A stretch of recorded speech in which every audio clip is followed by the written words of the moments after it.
Señoras, señores, buenas noches. Bienvenidos a una nueva entrega de 3356. Es un gusto reencontrarnos como cada martes y como cada viernes aquí en Televisión Nacional. Comenzamos.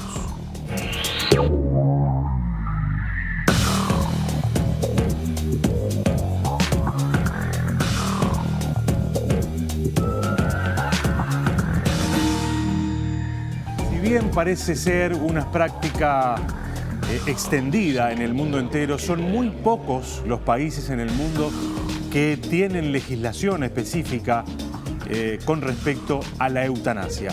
Es un tema complejo, es un tema extremadamente sensible y es un tema del cual lentamente se está comenzando a hablar aquí en nuestro país. En el programa de hoy nos van a acompañar el neurólogo Federico Preve, Margarita Perkovich, ex legisladora, y el doctor en física Ítalo Bove.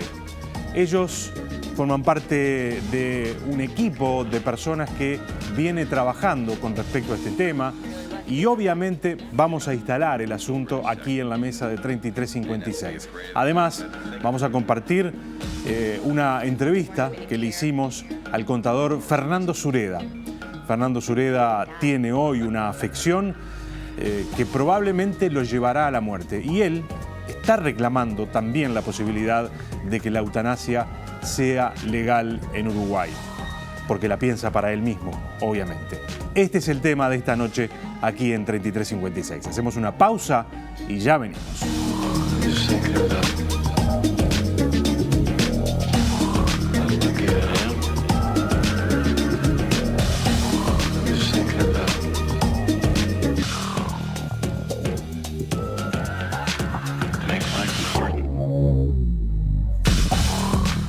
Señores, es un gusto recibir a los invitados de esta noche. Margarita Perkovich, gracias por acompañarnos. Encantada. El doctor Federico Preve, gracias también por estar acá. Gabriel. Ítalo Bove, gracias por acompañarnos. Decíamos inclusive antes de comenzar, este es un tema complejo, sensible, pero que probablemente con el transcurso del programa podemos darnos cuenta que tampoco estamos frente a una especie de fantasma, ¿no? Sino que probablemente cuando estas cosas se empiezan a conversar cobran otra dimensión. Les propongo que escuchemos una entrevista que le hicimos al contador Fernando Sureda. Fernando Sureda tiene ELA, se le diagnosticó esto hace relativamente poco tiempo, un año exactamente, y obviamente él está poniendo este tema también arriba de la mesa, está reclamando la posibilidad de que se legisle en torno a la eutanasia, porque él considera que él debería tener ese derecho para decidir cómo y cuándo quiere morir. Los invito entonces a escuchar la entrevista al contador Fernando Sureda.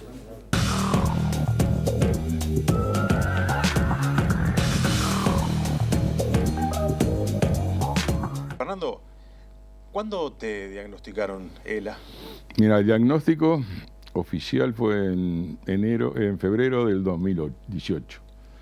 Febrero del 2018. Pero ya en febrero del 2016, más o menos, comencé a sentir los primeros síntomas que obviamente demoraron 2 años en darlos. Es interesante contar un poco porque esta es una enfermedad que si bien tiene baja incidencia en Uruguay, hay una población importante. ¿Cuáles fueron los primeros síntomas que vos sentiste? ¿Qué te llamó la atención? ¿Qué te llevó a hacer la consulta con los médicos? Sí, te quiero aclarar que no se puede generalizar, ¿no? Los primeros síntomas claro. míos no son los primeros síntomas de miles de personas. Lo mío fue un cansancio muy fuerte en las piernas, sentir un cansancio al levantarte en la mañana. Después seguía con tropezones al subir al auto, al bajar del auto, caerte. Después calambres en las piernas, importantes, dolorosos. Y después fasciculaciones. Las fasciculaciones, una especie de movimiento que tiene como si tuvieras un alien abajo de la piel. Fasciculaciones en todo el cuerpo que fueron los que determinaron el diagnóstico del doctor Salamano, que fue el definitivo diagnóstico. No dolor. No dolor. Es una enfermedad que no es dolorosa. No es dolorosa. Claro. En principio no es dolorosa. Yo llegué a operarme incluso, porque yo tenía dolor, pero era un problema teóricamente de lumbago. Y como tuve 3 diagnósticos equivocados, el tercer equivocado fue canal estrecho lumbar. Y me operé de canal estrecho lumbar. Claro.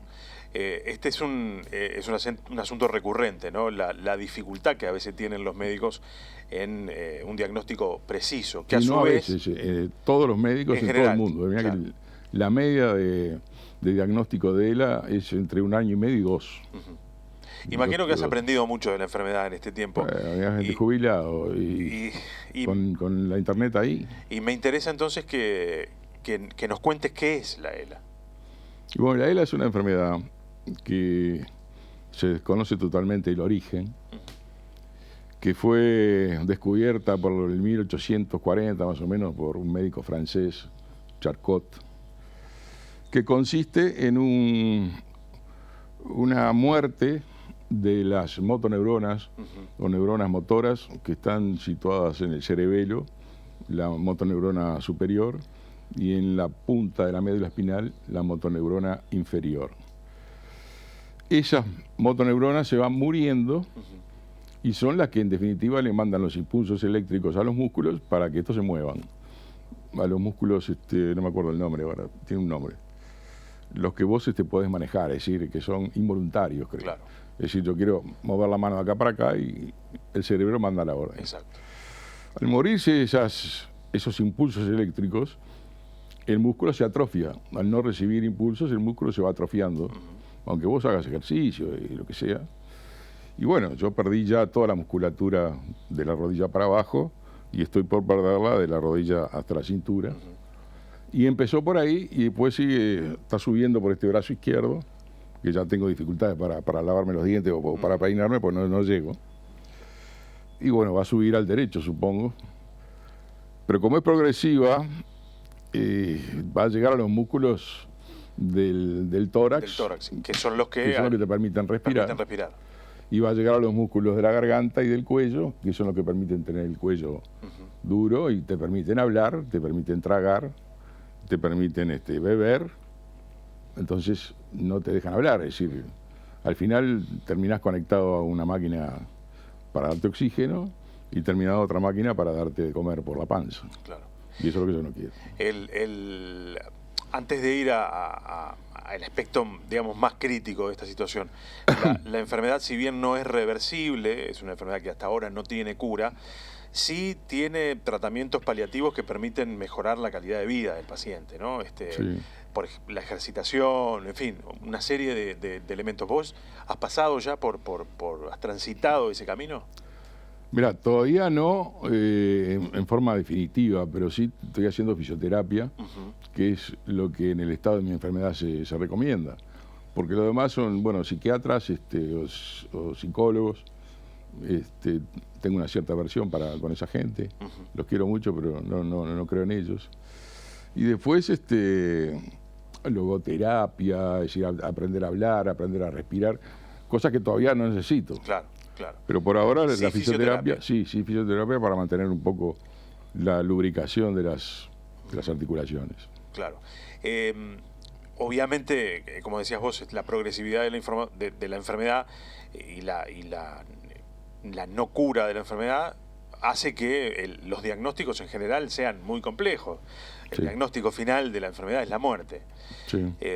Por una u otra razón, porque puede haber complicaciones que se van sumando, ¿no?, a la enfermedad. Por lo tanto, vos planteás un asunto que es complejo, un asunto que es difícil, que ni siquiera se está debatiendo demasiado hoy en la sociedad. Y creo que algo que ha pasado a partir de que se conoce tu caso es que el tema está arriba de la mesa, ¿no? Correcto. Y es la posibilidad de la muerte digna y la posibilidad de que uno pueda decidir el momento en el cual quiere morir. La buena muerte, como lo dice etimológicamente la palabra, ¿no? Buena muerte. ¿Cuándo empezaste a pensar en esto?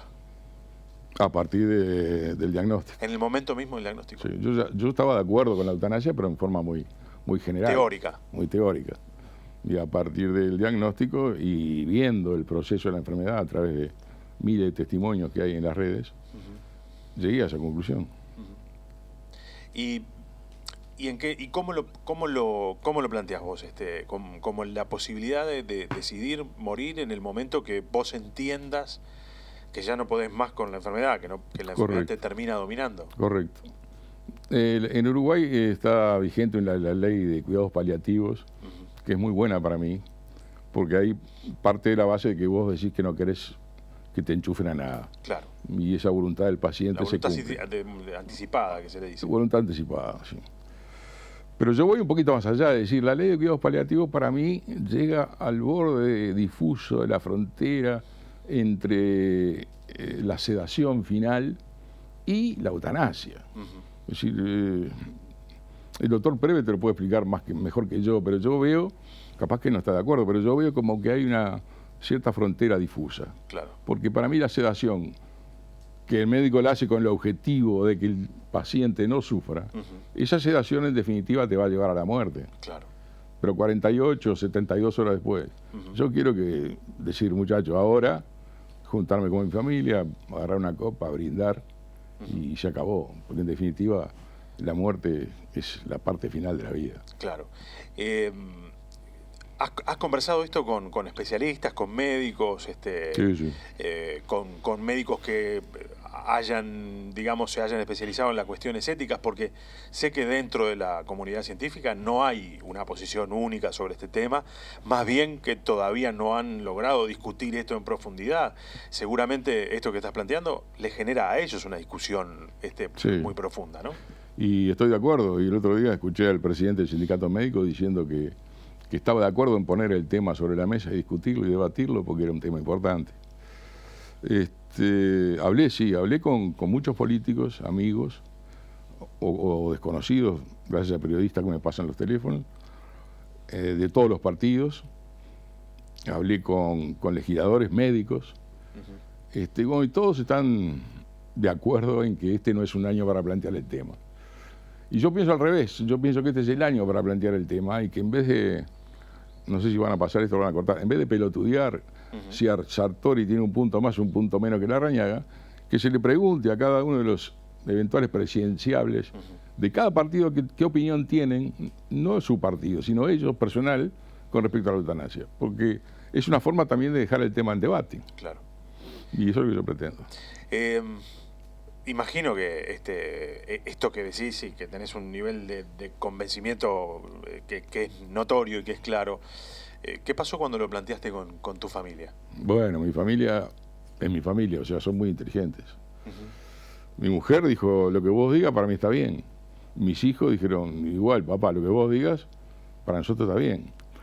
Porque yo no quiero que ellos sufran lo que yo sufrí con la muerte de mi padre, por ejemplo. Que yo sufrí mucho porque se me fue en 30 días, no tuve tiempo a hablar con él. Y no sé si no estoy haciendo todavía el duelo, que se murió hace 36 años. Y no quiero que ellos piensen, les pase lo mismo. Quiero que ellos pasen el tema de la muerte como una etapa más en su vida y me recuerden vivo. ¿Te genera miedo la enfermedad y la posibilidad de la muerte? No, para nada, para nada.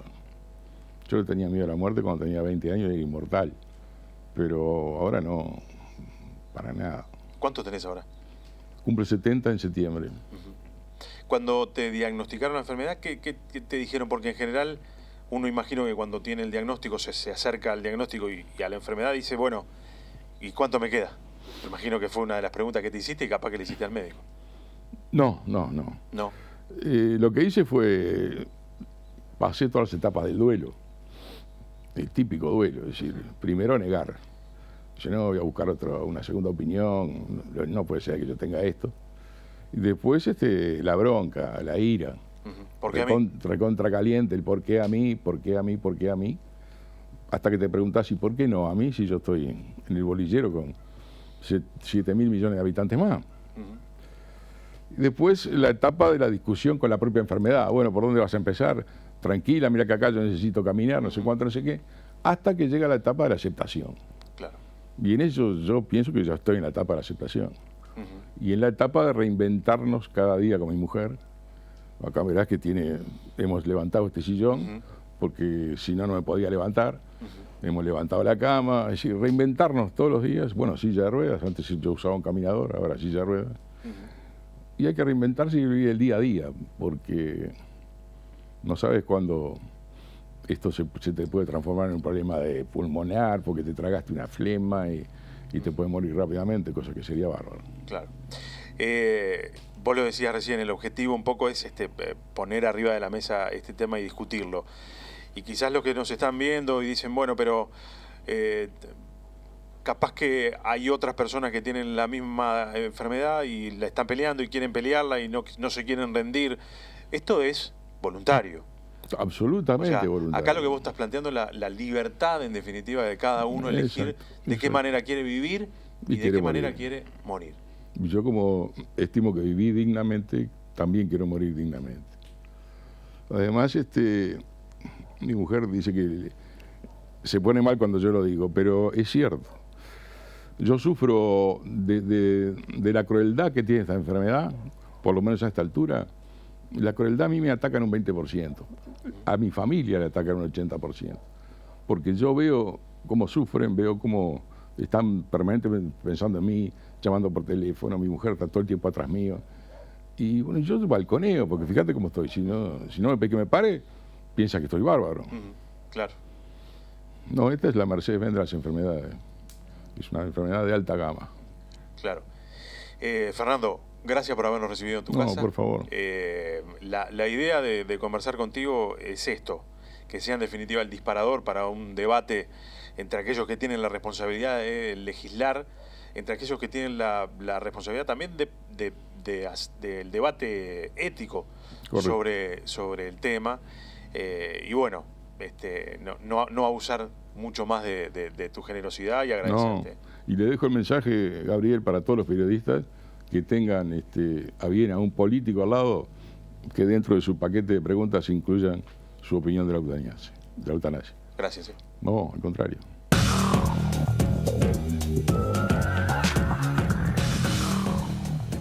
Bueno, agradecerle mucho a Fernando Sureda, que nos abrió las puertas de la casa y nos atendió un rato largo. Además estuvimos después conversando con él.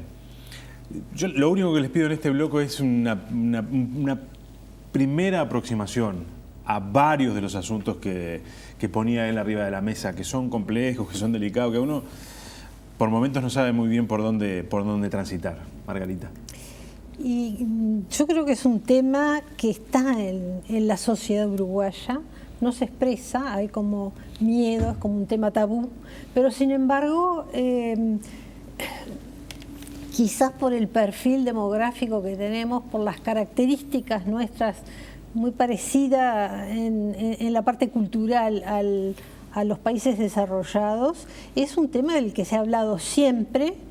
En una encuesta de valores que se hace a nivel del Latin Barómetro en varios países de América Latina y América Central, Uruguay en proporción a la población es el que tiene más aceptación para este tema.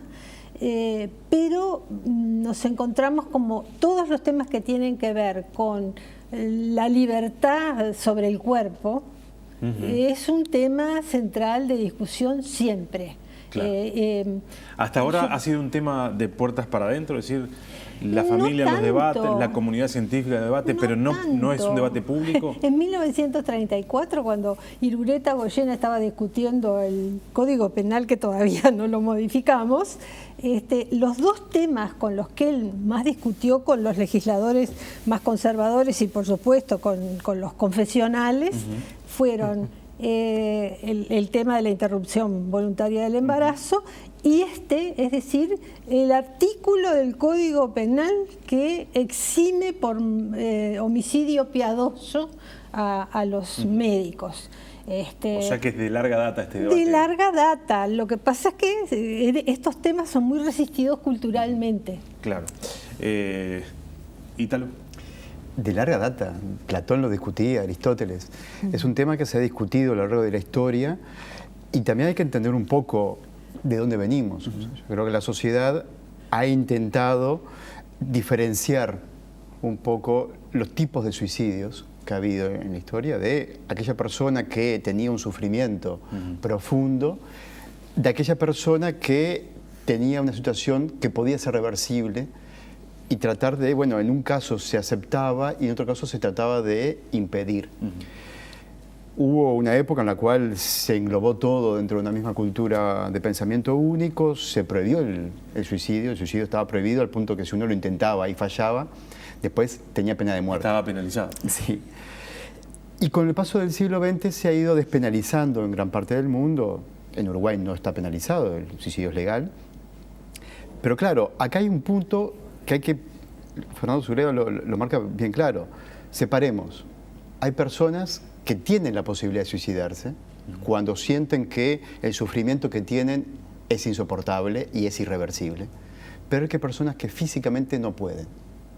¿Sí? Hay personas que su cuerpo ya no le responde y tienen derecho a poder vivir hasta el último minuto que ellos deseen. Muchas personas podrán suicidarse, pero podrán vivir meses o años, ¿sí?, con un cuerpo que no le responde y un día decidir, no, ahora sí quiero morir, pero ahora ya no puedo suicidarme. Claro, entonces, la sociedad, hemos avanzado, los milenios que hemos ido avanzando y hemos ido ganando libertades individuales. El conjunto hemos decidido, bien, esto lo podemos dar como libertad individual. A esta persona la podemos ayudar a morir dignamente. ¿Sí? Eso se ha hecho en algunos países y creo que en Uruguay estamos en condición de tomar este tema en este momento.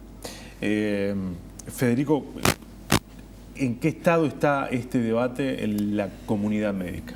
Bueno, a ver, en primer lugar, antes de entrar en los temas específicos, me parece fundamental saludar a Fernando en varios sentidos. Yo primero que te voy a pedir ese video. Creo que el video que acabamos de ver tiene pasajes muy buenos, no solamente para hablar de la dignidad de la vida y de la dignidad de la muerte, sino de análisis racional, científico, de cuestiones bastante filosóficas algunas.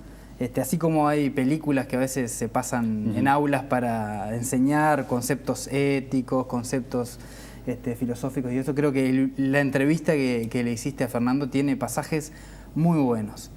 Quiero saludarlo porque este debate siempre está en la mesa desde hace muchísimos años desde el punto de vista teórico, pero en los países donde ha generado una postura pública de la sociedad civil a favor o en contra, y donde ha generado debate más efervescente, es a través de casos. Claro. Porque cuando se transforma en más en allá algo de lo concreto, racional, ¿no?, empieza a jugar un montón de cosas emocionales y uno empieza a proyectarse o a verse en una situación. Todos tuvimos, tenemos y vamos a tener, porque se trata de la vida y de la muerte, o sea, cuestiones que son básicamente del día a día, pero lo que tenemos que hacer es, o lo que tenemos que hacer no, lo que de alguna forma tenemos que empezar a pensar es en la muerte como parte de la vida, en que la muerte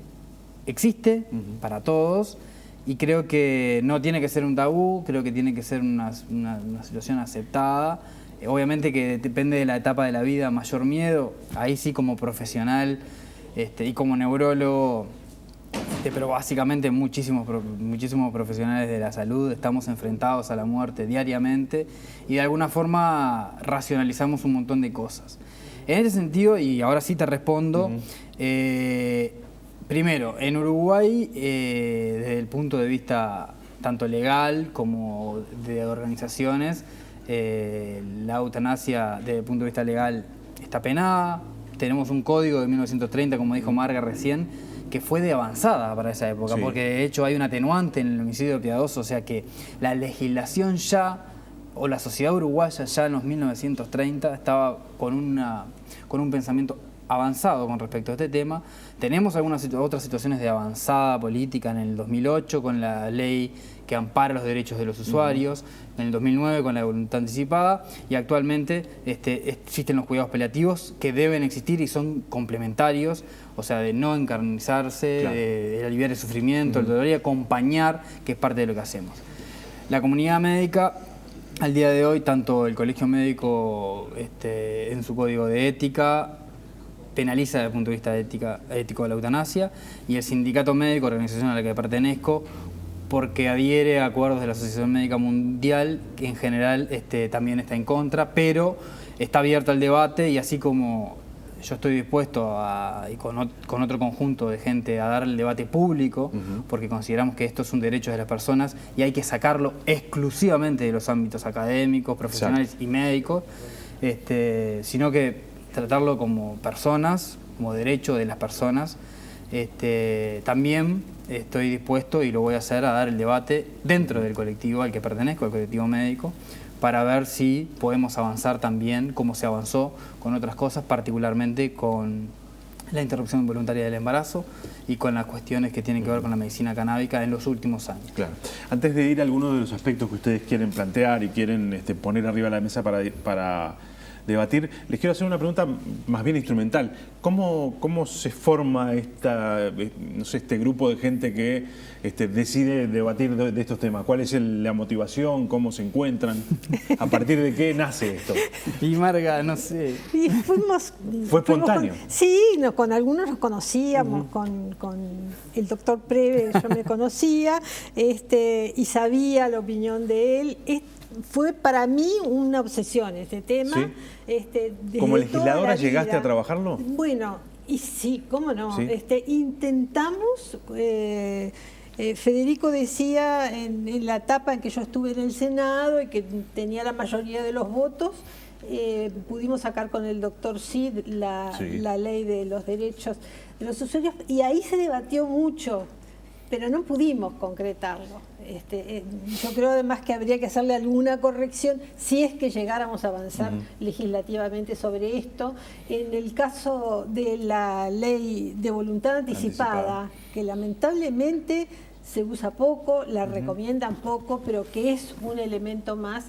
Igual también hay que hacerle alguna modificación. ¿Los pacientes no acceden a la información de que existe esa posibilidad? Nos llama mucho la atención eso, que la mayoría no saben que ese trámite, que es administrativo, se puede hacer. Y ahí hay una responsabilidad.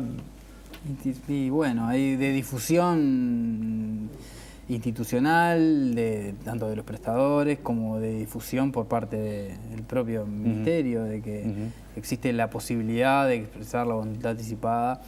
Igual también quizás está porque más allá de la voluntad personal, generalmente, o en la mayoría de los casos al menos, en conocimiento práctico del tema, hay un acceso por parte del colectivo, obviamente, ya al colectivo médico, a no avanzar cuando o la persona o los familiares lo permiten. O sea, hay como un consentimiento oral en esos casos de no avanzar, pero la verdad es que la voluntad anticipada escrita es poco conocida. Digamos que, porque estamos hablando de la ley 18.473 y no hemos dado ningún detalle, sostiene esta ley que toda persona mayor de edad y psíquicamente apta, en forma voluntaria, consciente y libre, tiene derecho a oponerse a la aplicación de tratamientos y procedimientos médicos, salvo que con ello afecte o pueda afectar la salud de terceros. Básicamente es lo que dice la ley. Ítalo, ¿vos cómo te acercás al asunto también? Yo tengo una militancia sindical y gremial desde los 13 años y después de 36 años decidí tomarme una licencia gremial y dije, bueno, a ver, ¿en qué puedo colaborar? ¿En qué otra actividad puedo colaborar? Y me pareció que en este momento Uruguay estaba en las condiciones como para ¿Era una preocupación que ya tenías o esto surge a partir de...? Toda la vida como físico me dedico a estudiar el universo y racionalmente analizar, y creo que esta es una de las cosas más irracionales que tenemos como sociedad, ¿no? O sea, el considerar que cada uno es dueño de su vida, pero sin embargo la sociedad nos prohíbe ciertas cosas. ¿Sí? Claro. Y en otros casos no nos ayuda, porque creo que el tema de la muerte digna, es tenemos la capacidad como sociedad de ayudar a personas a que puedan morir dignamente, a darles una sustancia tóxica que les genere una muerte, pero de una forma humana, ¿sí? Claro. Y no obligarlos a tener que morir suicidándose de formas muy complicadas. Tenemos genéticamente programados cuidar la vida. Tenemos que ir en contra de ese mandato genético para poder matarnos y aliviarnos de un sufrimiento. Entonces, esa irracionalidad que tenemos como sociedad de dejar que las personas sufran de esa manera, me parece que es algo que Uruguay, en este momento, por la trayectoria que tenemos, por la trayectoria que hay en el mundo, las leyes de eutanasia en muchos países son de este siglo. Holanda fue el primero, es relativamente cercano. Hace pocos años lo tuvo Canadá, son muy pocos países en el mundo.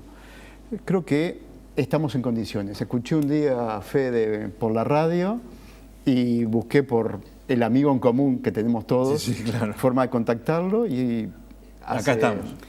6 meses que estamos empezando a juntarnos. El amigo en común es un médico, va el saludo para él que sabe de quién estamos hablando, es un médico cristiano. Y bueno, también yo tengo no es una obsesión, pero sí tengo una profunda reflexión sobre este tema desde hace muchos años, tanto es así que como ateo lo he militado y bueno, he esperado la oportunidad para poder siempre poder ponerlo arriba de la mesa, porque creo que se trata de un derecho como personas que tenemos. A Marga la conozco de la militancia, bueno, desde que yo era niño prácticamente la conozco a Marga como una gran militante de la izquierda de este país y por los derechos de las personas.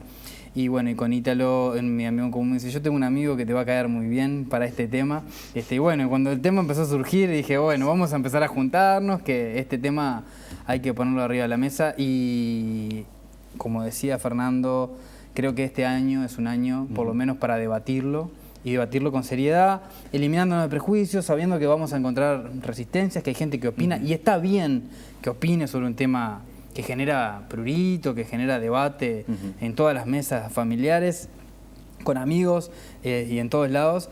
Creo que está bueno poder debatirlo, ponerlo arriba de la mesa y no esconderlo y sacarlo un poco de la oscuridad. Claro, vamos a hacer una pausa y en el próximo bloque empecemos a hacer eso. Empecemos a sacarlo de la oscuridad, empecemos a hablar en español de estas cuestiones que pretendemos instalar esta noche aquí en 3356. Pausa y ya venimos.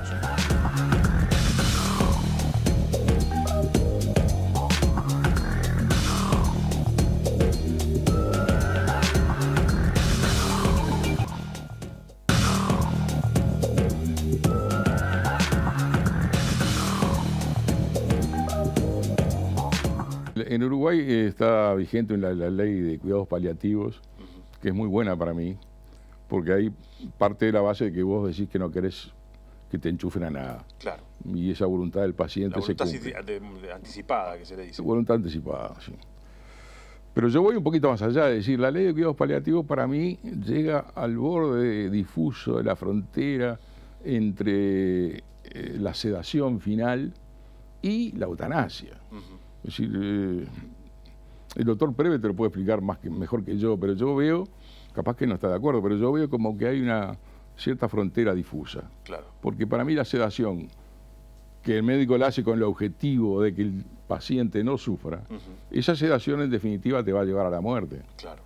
Pero 48 o 72 horas después, yo quiero decir, muchachos, ahora juntarme con mi familia, agarrar una copa, brindar, y se acabó, porque en definitiva la muerte es la parte final de la vida.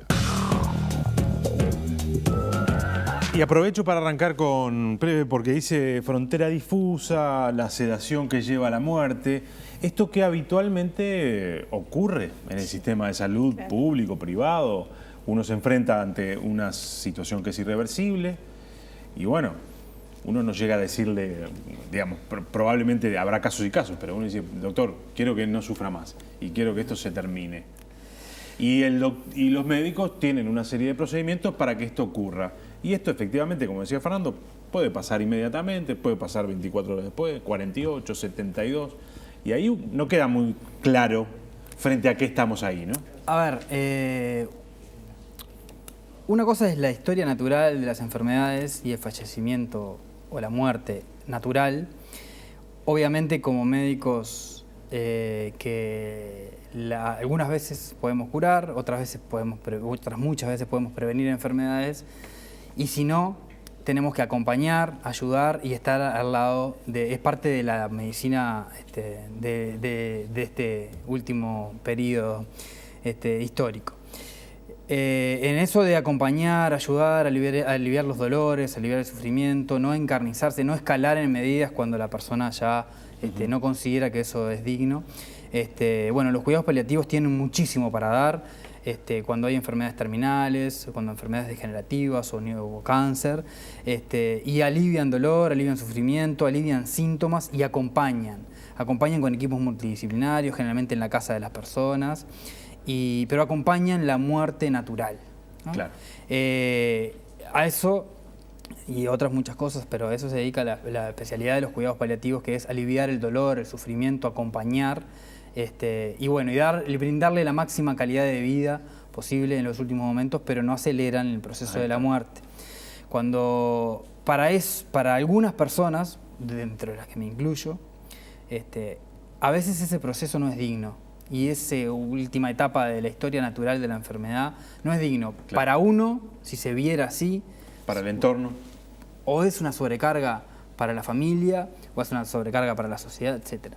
Pero básicamente acá me parece que la diferencia está en tomar una conducta activa para morir cuando a la persona, con su sistema de creencias, con su bagaje y con su concepción filosófica incluso de la vida, de la dignidad de la vida y de la muerte, tomar una conducta activa para finalizar la vida con dignidad. Con la dignidad que en realidad ni tú tendrás el mismo concepto que yo de vivir con dignidad, claro, ni Marga, ni Ítalo. Pero bueno, para algunas personas que haya una conducta proactiva para finalizar la vida, se trata de morir con dignidad. Pero a ver si te entendí. Esto de lo que hablaba Fernando, de algunos procedimientos que ayudan a que la persona no sufra en esos últimos instantes y termine definitivamente con la muerte, ¿es lo que vos decís el proceso natural de la muerte?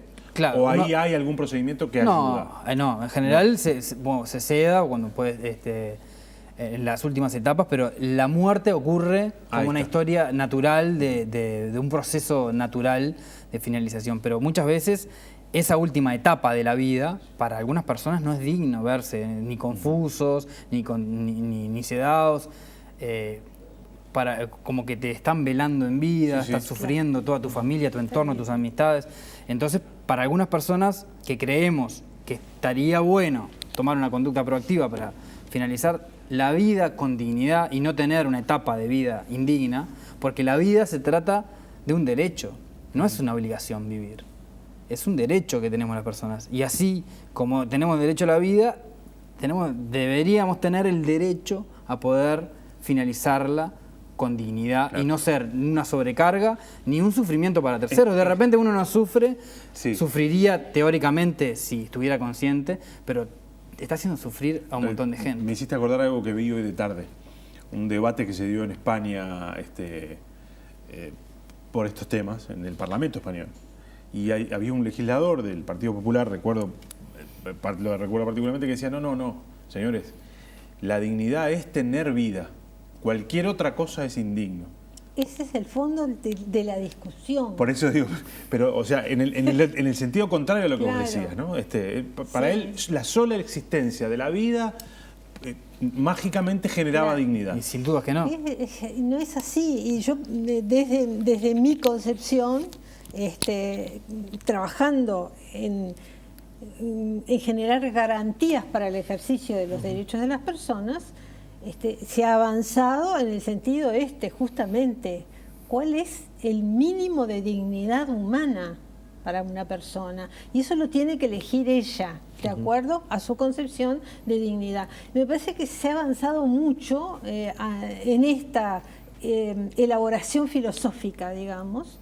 El Uruguay ha suscrito casi todas las convenciones que garantizan derechos humanos, estándares mínimos de derechos humanos, y es central. Y la discusión siempre se centra en lo que tú acabas de decir. qué se considera que es vivir dignamente. Entonces, a mí me parece que todas las resistencias que hay, desde un sistema, muy tradicional, como es el médico, la Facultad de Medicina, que es muy vertical, que ha construido una ética, los principios bioéticos se interpretan también de cualquier manera, porque en realidad si se interpretan bien, el no realizar daño, la no maledicencia, que son los principios bioéticos, deberían contemplar la voluntad de las personas. Yo he acercado al grupo en realidad a muchas compañeras de vida, de trabajo, feministas, abogadas, sociólogas, con las que venimos discutiendo este tema desde esta perspectiva, el derecho al cuerpo de cada persona, y que cada persona, de acuerdo a la formación que tiene, a su entorno, pueda decir, hasta acá llegué. Gabriel, solo una reflexión mínima. Con respecto a lo que decía el legislador, a lo que tú mencionabas que decía el legislador español, me parece perfecto que para él, el concepto de dignidad sea la sola existencia de vida. Pero eso, esta legislación lo habilita. Ahora, para mí, con otro sistema de creencias, no me habilita a mi concepto de dignidad en el final de la vida. Entonces, lo que nosotros de alguna forma queremos decir es que esto se trata de una perspectiva de derechos de las personas a definir según su sistema de creencias, sin que nadie le imponga otro sistema de valores. Claro. Yo creo que en este momento histórico hay que definir un poco cuáles son los alcances que nosotros queremos llegar, ¿sí? Acá traje la ley holandesa.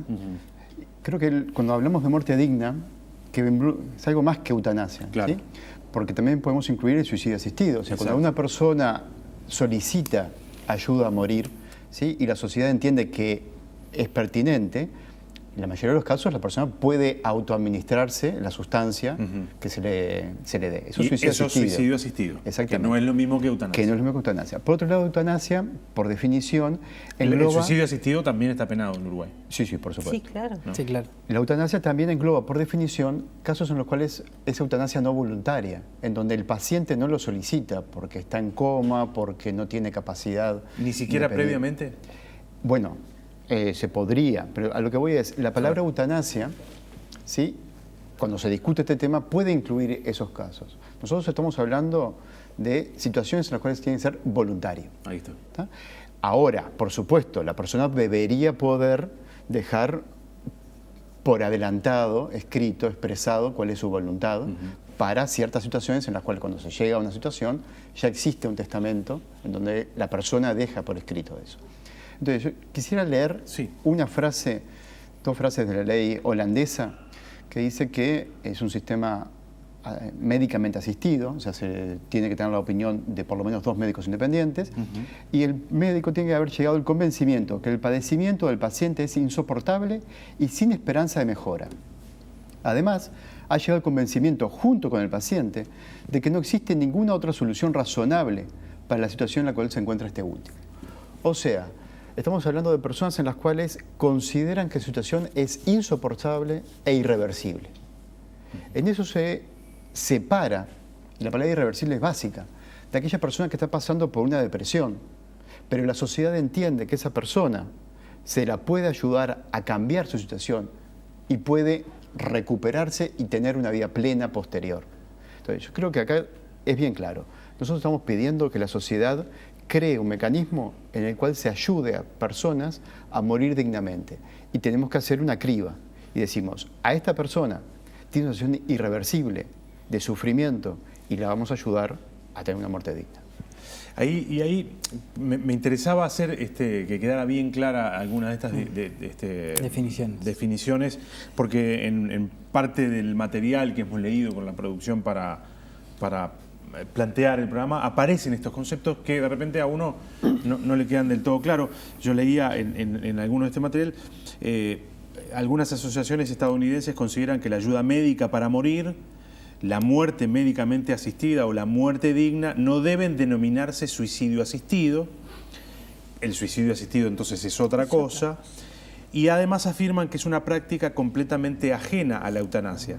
Detrás de este debate terminológico existe un tabú, en definitiva, que es el de la muerte voluntaria.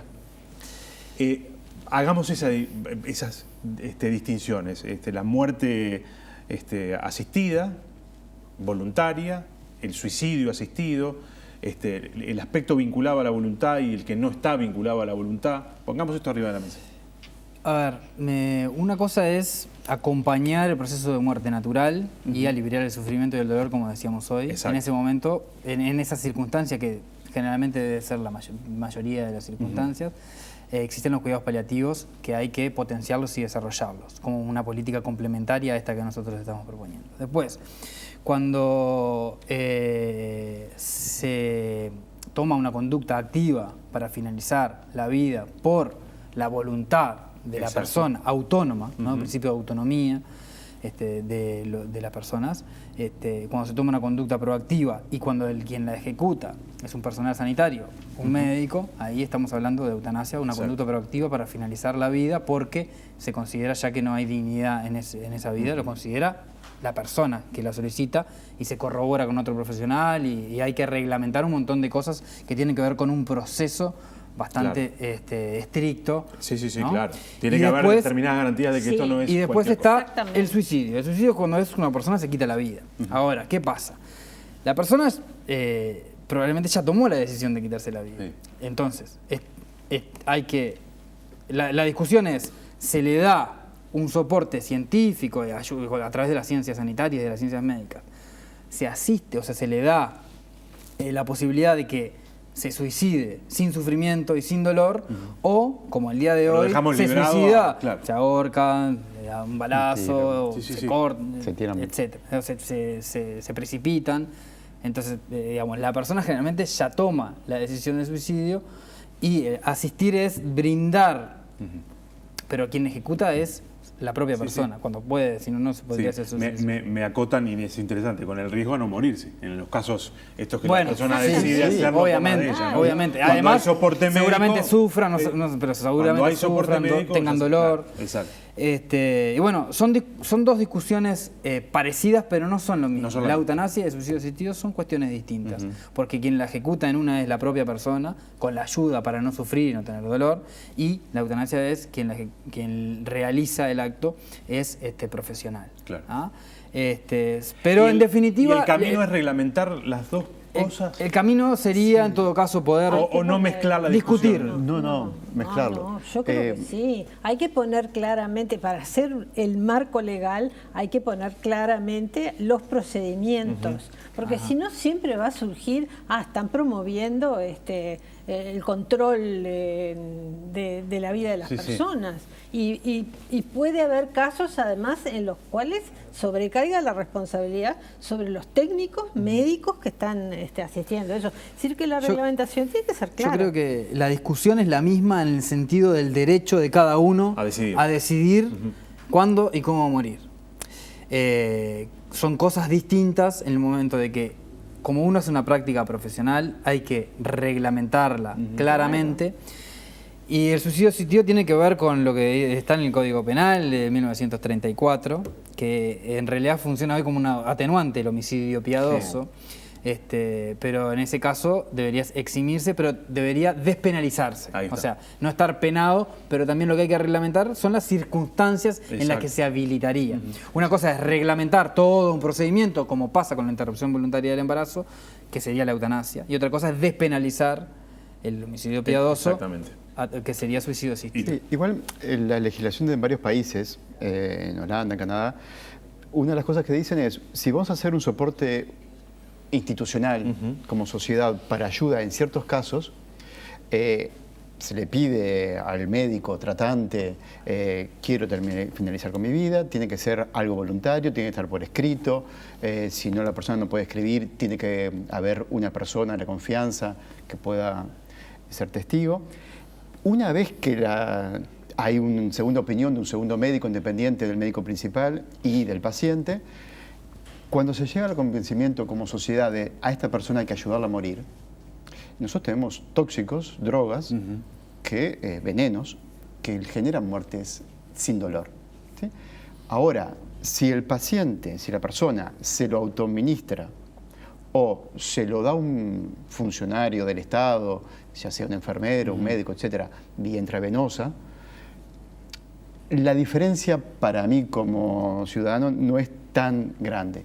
Entiendo que para un médico no es lo mismo que la persona lo tome que tener que ser él el que le inyecte la sustancia a pedido del paciente, porque el paciente tiene una situación física que le imposibilita poder autoadministrárselo. Ahora, como sociedad, la diferencia es en el último punto y, por supuesto, hay que reglamentar muy bien de que al médico no se le genere ningún problema legal, etcétera. Pero como paciente, es una vez que la sociedad me va a ayudar a morir, si yo puedo, me tomo la sustancia y si no, que me la den. Claro. Estaba pensando, porque hemos hablado de algunos temas vinculados a la dignidad, y esto es una cuestión absolutamente subjetiva, ¿no? Y entonces yo pensaba en el caso de Fernando. Uno lo ve y es un hombre que está con sus facultades psíquicas intactas, más allá de que pueda haber dolor y pueda haber preocupación y pueda haber un estrés porque la inminencia de la muerte, imagino que genera estas cosas. Pero uno ve a un hombre que está entero, que está en su... Y además que físicamente, si uno no lo... como él mismo dijo, si no me veis que me pare, parece que estoy sano, intacto, no tengo ningún problema. Sin embargo, él dice, bueno, pero yo quiero decidir morirme cuando considere que es el momento. Entonces ahí es... La pregunta que yo me hago es decir, bueno, pero por lo que él está pasando es por un proceso de vida que no es digna, lo es, ¿quién lo decide? Y ahí es... Lo decide... Él no quiere llegar al peor momento y no quiere obligar a su familia. Yo entendí eso. Y como conozco otros casos en que de repente la persona, mientras pueda seguirse expresando, en este caso de esta enfermedad tan terrible que va constriñendo a la persona en la expresión, pueda querer seguir hasta último momento. Digo, es una cuestión tan personal que la expresión tiene que quedar establecida de forma la voluntad bien clara. Cuando uno piensa en reglamentar, en escribir un texto de una ley, tiene que pensar las alternativas para los actores que van a estar en juego en eso. Y el sistema médico, digamos, es muy sensible a estos temas. El código de ética del colegio médico, que es ley, además, es decir, que es otra que hay que modificar, es terminante con relación al final de la vida. Lo debería definir la persona. Lo que es digno para mí, seguramente no es digno para ti, o podemos tener un nivel de concordancia, pero lo debería definir cada persona, por eso es que es un derecho de opinión. Yo voy a decir, hay una de las personas que cuando se dio el debate en Colombia sobre la eutanasia opinó más firmemente. Yo creo que, al menos como profesional sanitario, en algunas situaciones la eutanasia termina siendo un acto de amor, porque en realidad yo o el profesional no debería de imponerle absolutamente nada de sus creencias, debería de aceptar como piensa, cómo siente y cómo vive la situación, obviamente dentro de la cabalidad cognitiva, intelectual, para tomar la decisión, ¿no? Y si no, la tomó previamente con una voluntad anticipada. Pero no me acuerdo el nombre del colombiano que decía que era un acto de amor. Otra cosa que me parece fundamental es que todos pensamos distinto con respecto a esto. Aunque con matices, ni con ira, ni con Marga, o sea, todos pensamos distinto. El tema acá es asegurar la libertad individual con el bagaje que cada uno tiene y también con la posibilidad de cambiar. ¿No? De repente yo pienso una cosa hoy y cuando me enfrento a una situación cambio de parecer. Y poder cambiar como sociedad. O sea, hoy podemos hacer una ley que tenga cierto alcance y en 20 años tener otra y en 100 años tener otra. Señores, gracias por habernos acompañado, de verdad. Ha sido de verdad un gran gusto. Hemos tratado de poner esto con la mayor seriedad y la mayor transparencia que hemos podido. Gracias a vos. Agradecemos a quienes están del otro lado. Sé que hay alguna autoridad sanitaria que nos está viendo y que le impactó el tratamiento del asunto, así que le agradecemos mucho también. Gabriel, muchas gracias a vos, por favor, porque este debate tenemos que darlo todos los días y la sociedad tiene que darlo como un debate para avanzar en la agenda de derechos. La sociedad crece cuando se discuten este tipo de cosas. Sin duda. Este es el objetivo de Gracias, este grupo. A los tres, gracias. Gracias. Señores, nos reencontramos con ustedes el próximo viernes.